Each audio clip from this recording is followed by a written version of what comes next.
India alliance का 295 से ज्यादा सीटें जीतने का दावा। कांग्रेस सदर मल्लिकार्जुन खड़गे ने दावा किया है कि इंडिया इत्तेहाद इंडिया अलायंस इस आम इलेक्शंस में कम अज़ कम 295 लोकसभा सीटें जीत रहा है।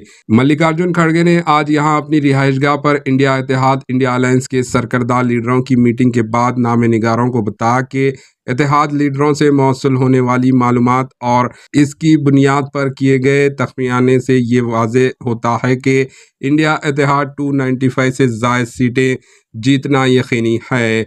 इन्होंने कहा कि इंडिया इत्तेहाद इससे ज़्यादा सीटें जीत रहा है, लेकिन वो 295 से कम सीटें नहीं जीत रहे हैं।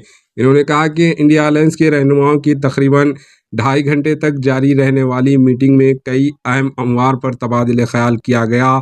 इस मीटिंग में सबसे अहम मसला जो ज़ेरे बहस आया वो ये था कि वोटों की गिनती के दिन क्या हुकूमत अमली अपनाई जाए। इस हवाले से तमाम जमातों के कायदीन ने अपने ख्यालात का इजहार किया। खड़गे ने कहा, मीटिंग में ये भी तय किया गया है कि इलेक्शंस के दिन किसी तरह की हिकमत अमली अपनाए जाए। इस पर इत्तेहाद की तमाम लीडरों ने अपने ख्यालात का इजहार किया।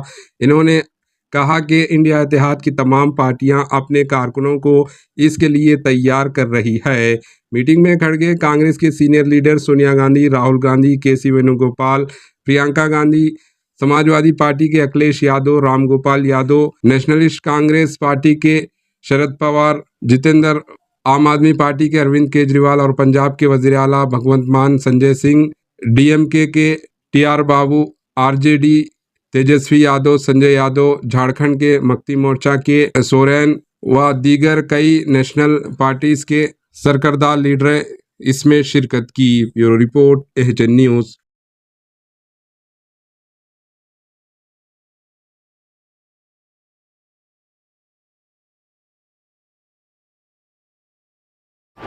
एचएन न्यूज़ को लाइक करें, शेयर करें और सब्सक्राइब करना ना भूलें।